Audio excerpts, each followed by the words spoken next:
Thank you, Madam President.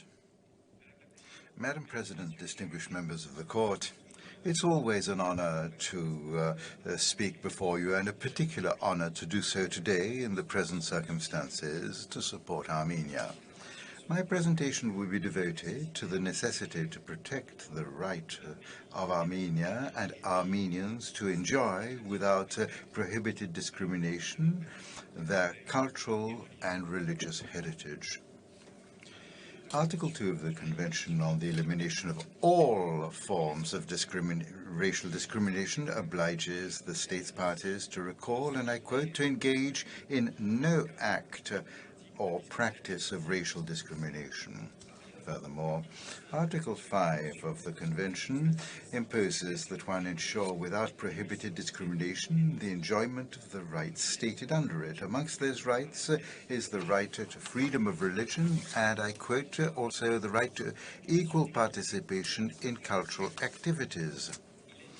It cannot be denied that the right to freedom of religion includes the right to practice one's religion in habitual places of worship, and thus the right to see these places respected and preserved. Likewise, the right to participate in cultural activities implies that the heritage serving the purposes of such activities be respected and preserved. And furthermore, of course, many places of worship are part of the cultural heritage. Thus, the religious and cultural heritage is likely to be protected under the Convention when it is established that it is attacked for a ground forbidden by it. The rights that Armenia asks you to protect in matters cultural, not only are they plausible ratione materie in the light of the Convention, but also, and I will come to this, with regards to the facts. On the 8th of October 2020, Madam President, the Holy Saviour Cathedral in Shushi was twice bombed. The first attack took place around 12 o'clock, the second around 5 p.m., whereas there was no combat or other bombardments around that place on that day. These are well-documented facts, and following an inquiry undertaken in situ, Human Rights Watch concluded that the cathedral had indeed been intentionally bombed by two well-targeted volleys, and everything could lead one to think that these attacks were perpetrated by Azerbaijan that was besieging the city. To date, the defendant has not adduced any other credible explanation about these acts. The Cathedral of Shuchi was coldly and deliberately pounded twice on the same day, so that the deadly message thus sent be perfectly clear. The Armenians do not have any place in Nagorno-Karabakh and will never be in security there, not even in their most sacred spaces. The bombing of the cathedral in reality was just a warlike prelude of a policy that was to manifest itself immediately after the ceasefire and extend till today. Madam President, evidence of cultural destruction that I shall adduce are numerous indeed. Armenia's application with regards to this contains many references to available documents on the internet. Some have been reproduced in our annexes. With the corroboration of photos or videos, this evidence appeared in the media and social networks. Tallying with each other, this evidence was collected and checked by satellite images through Caucasus Heritage Watch, a research initiative undertaken by archaeologists from the universities of Cornell and Purdue in the United States. The complete reports of these archaeologists are to be found in your hearing file, tabs 13 and 14. A few days after the 10th of November, the cathedral was yet again the subject of racist attacks, during which its walls were daubed with graffiti, whereas the statues of angels ornamenting the railings surrounding the cathedral were deliberately damaged before they disappeared. Since then, Azerbaijan has undertaken what it calls restoration of the cathedral work. It removed the spire on top of the choir tower so as to return it to its original architectural circle style and to return to the historical image of the town. But let's look at this more closely. Built between 1868 and 1887, when the region was part of the Russian Empire, here is the cathedral now on screen as it originally appeared, with its spire before the anti-Armenian pogroms of March 1920. Following the ethnical recomposition of the city caused through these dramatic events, the spire of the cathedral was removed and the religious building ceased to be maintained during the Soviet period. The cathedral resumed its original aspect in 1998 before it was bombed on the 8th of October 2020. Since then, Azerbaijan claims that restoring the cathedral could be done by removing its spire. Distinguished members of the court, in decapitating Sushi Cathedral, Azerbaijan intends to make it visible as from Stepanakert and reestablish the situation in which it was abandoned following the pogroms of 1920. And thus, indirectly, it recalls this memory.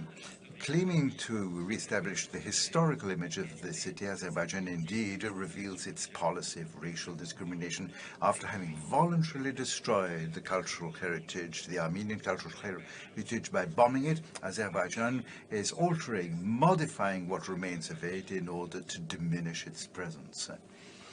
Through a letter of last Friday, transmitted less than 2 days ago, the Azerbaijan Vice Minister of Culture affirms that the work of restoration was undertaken in consultation with international experts. However, this internal letter in the government of the defendant doesn't prove anything unless it be its depravity. It's this letter, which you are asked to keep confidential, although it concerns a monument, manifestly was written and very cautiously formulated, framed for the purposes of the present case. And as you'll note, it's addressed to the person who's the agent of Azerbaijan in the cases submitted to your scrutiny. Furthermore, this letter states that experts would be consulted without actually naming them, nor saying anything about their visits or reports. And above all, it does not, this letter, indicate that Azerbaijan intends to rebuild the spire of the cathedral that its double bombing did not, however, succeed in striking down. The official position of the defendant is thus that the cathedral, in its original form, was without a spire, as you saw. And as you can see it again on screen, nothing could be further from historical truth. Still in Shushi, the Armenian Church of St. John the Baptist, also called the Green Chapel, was decapitated after the trilateral ceasefire declaration. In the village of Merkavan, which the defendant calls Jebrail, the BBC reported about the complete destruction of the church after it was vandalized by Azerbaijani soldiers. On the 27th of March of that year, Azerbaijani soldiers, through mockery, profaned the church of St. Yegishi in the village of Matagis, as you can see looking at the video under tab 5 in your hearing file. Very soon after the declaration of the 10th of November, Azerbaijani soldiers also went to Armenian cemeteries to cast down tombs, smash them and profanate them. Such incidents were reported on the 26th of November 2020, and then when spring came back in May 2021, in 5 places at least. In Adrut, north of Shushi, at Metztacher, at Taravard, at Shekhnach, where the old Armenian cemetery that went back to the 18th century was totally razed. evidence of such destruction are taken up in your hearing file, tabs 6 to 10. The destructive fury of Azerbaijan also covered kachkars, a characteristic of religious art in Armenia, whose origins go back to the 4th century. A kachkar is literally a stone with a cross, either a stele about 1.50 meters high, rectangular in shape, carved in low relief with one or several crosses, surrounded by ornamental decoration of human figures or inscriptions in Armenian. And since 2010, the kachkars, Armenian kachkars, are on the list representing the immaterial cultural heritage of humanity. In Shushi, the kachkar of the bombed cathedral was then disfigured and destroyed at the late April this year. Furthermore, in territories that Azerbaijan claims to have liberated, kachkars are torn down. This was the case notably on the 12th of January 2021 in Hağagayım, where the Azerbaijani armed forces knocked down a kachkar through a military truck, as you can see in tab 11 in your hearing file. The cemetery at the north of Sushi, which was very considerably destroyed, had two kachkars of the 12th and 13th centuries. Madam President, distinguished members of the court, such a gratuitous and discriminatory destruction seeks to erase the Armenian cultural presence in Nagorno-Karabakh. Further destruction is directed against Armenian memory. Late March this year, in Shushi, Azerbaijan destroyed the monument commemorating the genocide of Armenians perpetrated by the Ottoman Empire, which is to the left on your screen. Denying the existence of genocide, the defendant considers no doubt to be entitled to destroy this monument because it commemorates an event that, according to it, did not occur. To the right of the screen, you can see the location of the monument without the monument and without inscriptions in Armenian on its surrounding wall. This photograph was taken during the presidential visit in June 2021. A flagpole, as you can see, with the flag of Azerbaijan has replaced the monument to the Armenian genocide. There could be no stronger symbol. President Aliyev making of the rewriting of history a central point in his ethno-nationalistic and discriminatory policy. Distinguished members of the court, there is no place, no room in the territories controlled by Azerbaijan for what makes and symbolizes Armenian identity.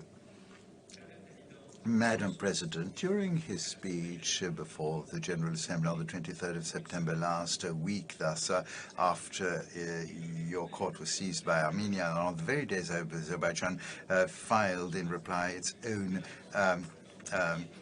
case introducing proceedings, President Aliyev on that date said this in his discourse to the General Assembly. In Azerbaijan, we cherish and support multiculturalism as a way of life. Azerbaijan is considered as an example of tolerance and peaceful coexistence of representatives of various religious and ethnic groups living in our country. End of quote. No doubt that your seasoned prompted the defendant to present himself before you under the most flattering light. However, such official discourses of tolerance and inclusion, as well as the very recent exhibits established for the purposes of the present case, obviously sound hollow when they are confronted, as they should be and must be, when they are confronted with the reality of the facts. that my colleagues and myself have just related. Beyond the window-dressing speeches, these facts reveal the genuine nature of the Azerbaijani political regime and its hateful practices contrary to the convention. Madam President, distinguished members of the court, the official discourse of Azerbaijan is all the more misleading, and the destructions of the Armenian heritage in Nagorno-Karabakh are all the more foreseeable since they occur in a particularly worrisome context. And apropos of this, I should like to propose 5 indisputable contextual elements. On the one hand, and you will have noted this through the chronology of the events, Azerbaijan undertook the cultural destruction and other breaches reported by my colleagues. At the time, it was engaged in negotiations started by Armenia pursuant to Article 22 of the Convention. Baku many a time declared to undertake these negotiations in good faith, though all the while accusing Armenia of not doing so. The duplicity of the defendant will not have escaped your attention. Furthermore, another flagrant case of duplicity, the official discourse of the defendant destined to chancelleries is very different from that aimed at its national public opinion. As Mr. Salonidis recalled, 4 days hardly after his speech before the General Assembly, President Aliyev addressed himself to his people by stoking anti-Armenian hatred, using very discriminatory and shocking terms. Furthermore, a third contextual element which is particularly worrisome, the destructions and profanations in Nagorno-Karabakh were and are still perpetrated in camera. UNESCO has still not been able to access the Armenian cultural sites, whereas the Deputy Director General of the organization on the 21st of December declared in 2020 only the response of Azerbaijan is still awaited for UNESCO to proceed with the sending of a mission to the field, end of quote. On the occasion of his New Year's message, in other words, 10 days after the solemn appeal of UNESCO, President Aliyev accused the international organization of lying and practicing a policy of double standards. And we know, too, since less than 2 days, we know that in August this year, Azerbaijan set aside a visit of UNESCO once again, because notably its terms of reference mention Nagorno-Karabakh, an appellation which is henceforth rejected by the defendant, whereas the trilateral declaration of the 10th of November, which is binding upon it, uses that expression no less than 5 times in 9 paragraphs. So then, distinguished members of the court, that is the state of mind in which the defendants tackle the question of preservation of cultural heritage. It uses this to push its political agenda and force the hand of the international organization.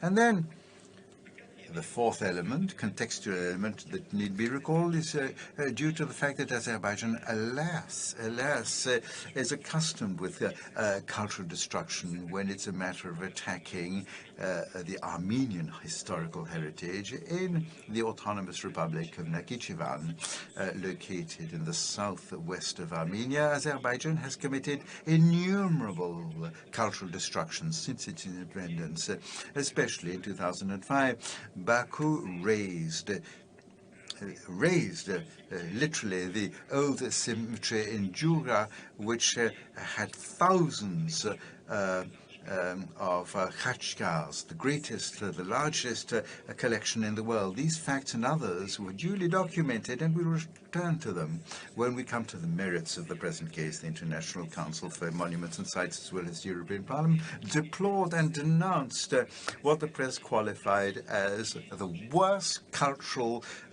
genocide of the 21st century, to quote it. Now, when faced with legitimate such condemnations, the reply of the authorities in Baku was to try to attempt to change reality. So from historical revisionism to negationism, there is indeed only one step that Azerbaijan blithely takes through the voice of its ambassador in London, whom I quote, "First and foremost, we need to make it clear that there is no such thing as Armenian heritage in the Nakhchivan Autonomous Republic simply because Armenians never lived there. Non-existing sites or cemeteries cannot be destroyed." And finally, and this is the fifth contextual element to reinforce the need to urgently to protect the Armenian heritage. Well, finally, Baku deploys the same historical revisionism with regards to Nagorno-Karabakh. Indeed, the destructions and profanations upon religious and cultural Armenian sites is accompanied with an official discourse seeking to make one believe that the Armenian heritage of Nagorno-Karabakh was a usurped heritage because the Armenian churches are monuments that belong to the Udi people, an Albanian Caucasian people whose trace we find in antiquity, and that the propaganda of Baku considers as being proto-Azerbaijani. Posing in camouflage outfit before the church of St. Asvastatsim in the village of Tsakuri. In March 2021, President Aliyev launched him into a diatribe propagating such a theory, claiming that the church was a former Albanian church upon which Armenian inscriptions would have been placed at a later date. The internet site of the presidency translated the speech of the head of state on video and film, and this is accessible on YouTube, tab 22 of your file. So changing historical narrative in order to justify such cultural destructions and to lessen the century-old presence of Armenia in Nagorno-Karabakh, Azerbaijan is also changing its administrative language. Referring to two of its recent decrees, President Aliyev declared during his speech of the 23rd of September last before the General Assembly, he stated that, and I quote, "There is no administrative territorial unit called Nagorno-Karabakh in Azerbaijan." Distinguished members of the court, what this apparently anodyne change, since it's a bureaucratic change, and what it conceals is basically the discriminatory, destructive and revisionist attitude of Baku with regards to authentic testimony of centuries-old Armenian presence in the territories under its control, that is to say, Armenian churches, Armenian cemeteries, kashgars, and all monuments recalling such a presence. The conduct of Azerbaijan is manifestly contrary to Articles 2 and 5 of the Convention, because it is clear that the sole and unique reason for which Azerbaijan is striving as it does with regards to Armenian cultural heritage is precisely because it is Armenian. Distinguished members of the court, I would like to thank you for your kind attention. May I ask you, Madam President, to call upon Mr. Larry Martin to the bar.